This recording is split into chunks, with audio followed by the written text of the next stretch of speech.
মানিক ভাই দেখছেন মাছ দেয়, মাছ সব মাছ। প্রিয় বন্ধুরা, আমরা এখন আছি সুন্দরবনের গহীন অরণ্যে। এখানে নানান প্রকৃতি, গহীন অরণ্যের দিকে একটা খাল বয়ে গেছে, নানান প্রকৃতির মাছ। এই যে সামান্য একটা নালা বয়ে গেছে, নালাতে নানান প্রকৃতির মাছ দেখা যাচ্ছে। আর আমাদের ভাইরা আছে, আনন্দ উপভোগ করতেছে। এই যে আমাদের মানিক ভাই আছে, আরো আমাদের আরশাদ ভাই আছে। এই যে আরো নানান প্রকৃতির গাছ এবং অনেক সুন্দর সুন্দর বাগানের ভিতরে গহীন অরণ্যে আমরা ঢুকে গেছি। এখানে আমাদের ভিতরে একটা ভয় আছে, যে কোনো মুহূর্তে বাঘ তাড়া করতে পারে। এখন আমরা দেখতে পাচ্ছি ওই যে ভিতরে দেখা যাচ্ছে বানর, এক ঝাঁক বানর। ওই যে দেখা যাচ্ছে, ওই যে ভিতরে বানর দেখা যাচ্ছে, বানর আপনাদেরকে দেখানোর চেষ্টা করতেছি। ওই যে দেখছেন বানর। এই যে তবে আমাদের হই হুল্লার কারণে বানর চলে গেছে। অনেকে বলতেছে ওদিকে নাকি বাঘ আছে, আমরা আবার পিছনের দিকে হেঁটে যাচ্ছি। আমাদের সাথী ভাইরা আবার পিছনের দিকে আমরা চলে আসতেছি। অনেকে বলছে ওদিকে নাকি বাঘ আছে। যাক ভাই, বাঘের তাড়া দেওয়া লাভ নেই, আমরা আবার পিছনে হাঁটতেছি। এই যে আপনাদেরকে আরো ভালো করে দেখার চেষ্টা করতেছি। এই যে বাঘ না, বাঘ নাই, শুধু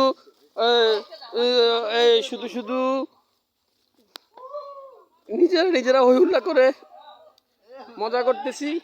এই যে আপনাদেরকে দেখানোর চেষ্টা করতেছি, এই সুন্দরবনের গহীন অঞ্চলের গহীনের ভিতরে কি যে সৌন্দর্য, অপরূপ নীলাভূমি, সেই সৌন্দর্যটা আপনাদেরকে দেখানোর চেষ্টা করতেছি।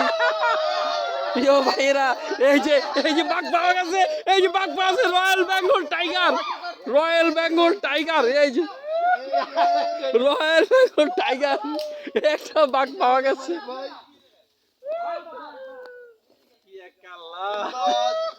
বন্ধুরা, এই যে আসলে বাঘ তো বাঘ নয়, সেটা হলো আমাদের বাঘ। সে যে ওনারা বনের ভিতর থেকে বেরিয়ে এসেছে, আসলে বাঘ নয়। বাঘের কণ্ঠ নকল করে বনের ভিতর থেকে বেরিয়ে এসছে। আমরা আরো গহীন বনের ভিতরে দেখানোর চেষ্টা করতেছি সুন্দরবনের গহীন অরণ্যের গহীন সৌন্দর্য। হ্যাঁ, আমরা আরো আছি, আমরা ঢুকছি গহীন বনের ভিতরে। যে কোনো মুহূর্তে আমাদের উপর বাঘ তাড়া করতে পারে। প্রিয় বন্ধুরা, এই যে আমরা আরো দেখানোর চেষ্টা করতেছি, সম্মানিত বন্ধুরা, এই যে আমরা আরো দেখানোর চেষ্টা করছি আরো বনের গহীন এবং বড় বনের গহীনে আমরা ঢুকে দেখার চেষ্টা করতেছি। এই যে কচি ছোট ছোট পাতা, এগুলো হরিণে খেয়ে থাকে। এই যে এগুলো এই যে দেখা যাচ্ছে, এই যে হরিণে খেয়ে নিয়েছে। এই যে গাছের কচি পাতা, এই যে আমি দেখানোর চেষ্টা করতেছি। এই যে গাছের কচি পাতা, এই যে এগুলো হরিণে, কিছু পাতা এখানে হরিণে খেয়ে ফেলেছে। কিছুক্ষণ আগে আমরা দূর থেকে দেখেছি, ওয়াচ টাওয়ারের কাছ থেকে দেখেছি, এখানে হরিণে গাছের কচি পাতা খাচ্ছে। আর কাছে আসা মাত্রই ওরা দ্রুত পালিয়ে গেছে, আমরা আর ওনাদের কাছে যেতে পারি নাই। সম্মানিত বন্ধুরা, এই যে আমরা আরো গহীন বনে ঢুকে আপনাদেরকে দেখানোর চেষ্টা করতেছি।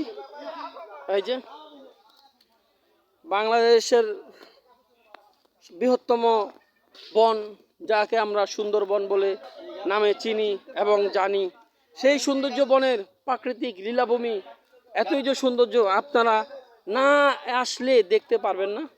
এই যে আমরা নাম না জানা এখানে অনেক জীব জন্তু পশু পাখি রয়েছে, এবং অনেক নাম না জানা এবং অনেক গাছপালা পশু পাখি রয়েছে।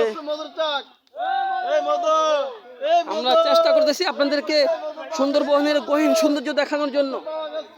সম্মানিত বন্ধুরা, আপনাদেরকে এই মুহূর্তে একটা আকর্ষণীয় জিনিস দেখাচ্ছি। এই যে অত্যন্ত 200 বছরের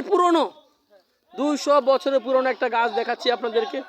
লোকমুখে শোনা, এই গাছে নাকি রাতের বেলা অনেক জিন পরি থাকে। এই যে সেই গাছটা আপনাদেরকে ভালো করে দেখানোর চেষ্টা করতেছি।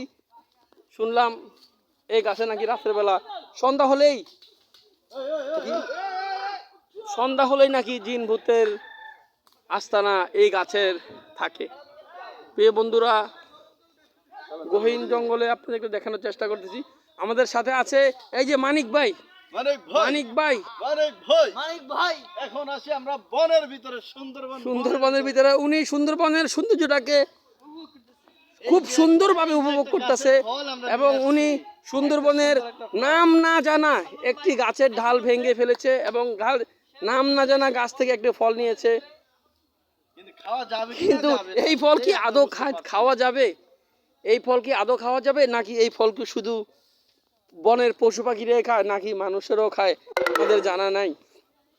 তবে আমরা আপনাদেরকে, শ্রোতা প্রিয় বন্ধু, আমরা আপনাদেরকে আরো গহীনে নেওয়ার চেষ্টা করতেছি। আমরা আস্তে আস্তে মিঠু পথে হেঁটে যাচ্ছি। কাঁচা মাটির অপরূপ সৌন্দর্য আপনাদেরকে দেখানোর চেষ্টা করতেছি। ওহ, কি কাদা, গাছ, ভয়ঙ্কর গাছপালা, এগুলো আমার মনে হয় না আমরা যেখানে আসছি এখানে সচরাচর মানুষ 2-4-10 বছরে এসেছে কিনা। তবে আমরা আরো গহীনে আপনাদেরকে দেখানোর চেষ্টা করব, যদি আবার মনে মনে বাঘেরও ভয় আছে, কখন জানি